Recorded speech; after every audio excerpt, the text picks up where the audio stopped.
नमस्कार, take Marathi Raghu YouTube चॅनलमध्ये आपलं स्वागत आहे. शेतकऱ्यांच्या बातम्या, अतिवृष्टी, पीक विमा या सर्व अपडेट पाहण्यासाठी हा व्हिडिओ शेवटपर्यंत पहा.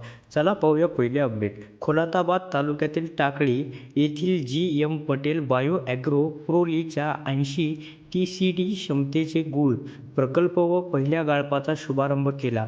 यावेळी उपस्थितांना मार्गदर्शित करीत नव्याने सुरू झालेल्या गूळ प्रकल्पाच्या शुभेच्छा या अब्दुल सत्तार यांनी दिलेल्या आहेत. पुढचे अपडेट शेतकऱ्यांसाठी अतिशय महत्त्वाचे अपडेट आहे.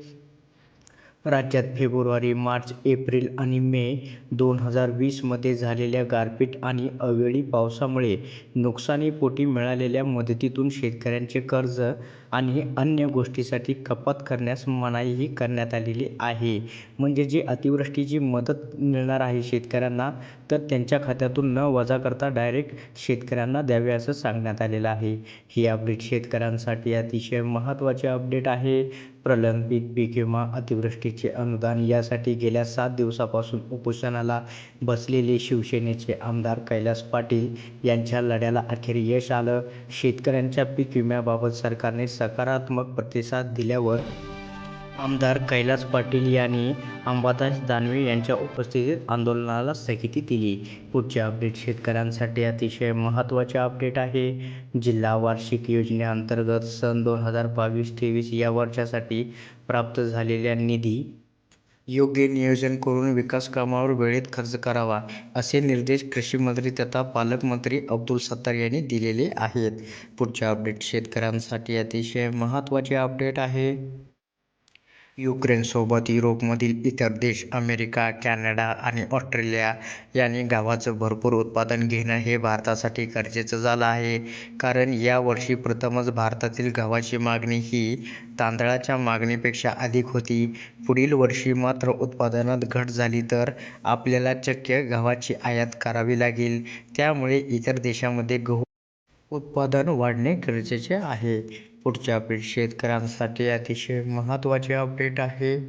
लसूण लागवडीसाठी सुधारित जातीचे बियाणे वापरावे. मागील हंगामात तयार झालेल्या थंड व कोरड्या जागी साठवून पुरेशी विश्रांती मिळालेल्या मोठ्या आकाराचे गड्डे लागवडीसाठी निवडावेत असे सांगण्यात येत आहे. पुढचे अपडेट शेतकऱ्यांसाठी अतिशय महत्त्वाचे अपडेट आहे. परतीचा पाऊस थांबल्यानंतर जिल्ह्यात आता भात पीक कापणीला वेग आलेला आहे.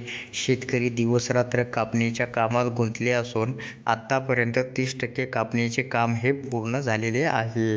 ही अपडेट शेतकऱ्यांसाठी अतिशय महत्त्वाचे अपडेट आहे.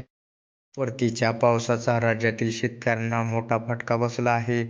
शेतकऱ्यांच्या उभ्या पिकात पाणी साचलं आहे. शेतकऱ्यांच्या हाती आलेला घास या पावसाने हिरावून घेतला आहे. सांगोला तालुक्यात देखील या पावसामुळे शेतकऱ्यांच्या पिकांना मोठा फटका बसलेला आहे.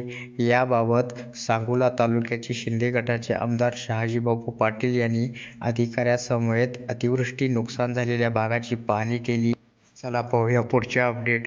परभणी जिल्ह्यात अतिवृष्टीमुळे शेतकऱ्यांचे मोठ्या प्रमाणात नुकसान झाले आहे.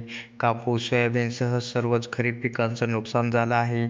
सप्टेंबर-ऑक्टोबर या 2 महिन्यात परभणी जिल्ह्यात 4,61,407 शेतकऱ्यांचे 2,19,105 हेक्टरवरील शेतीचे नुकसान झाले आहे. यासाठी 280 कोटी 98 लाख रुपयांची मदत अपेक्षित आहे. विशेष म्हणजे अजूनही अनेक भागात परतीच्या पावसामुळे झालेल्या नुकसानीचे पंचनामे झाले नसल्याचा आरोप शेतकऱ्यांनी केला आहे. त्यामुळे नुकसान भरपाई शेतकऱ्यांच्या खात्यात कधी जमा होणार हे पाहणं आता महत्त्वाचं ठरणार आहे. पुढचे अपडेट शेतकऱ्यांसाठी अतिशय महत्त्वाचे अपडेट आहे. राज्यात कमाल आणि किमान तापमानात चढ-उतार सुरू आहे. किमान तापमान 20 अंशाखाली आल्याने पहाट-गारठा कायम आहे, तर दुपारी उन्हाचा चटका हा बसत आहे. तर अशा प्रकारे शेतीविषयक महत्त्वाच्या ठळक बातम्या जाणून घेण्यासाठी आत्ताच चॅनेलला सबस्क्राईब व शेअर करा.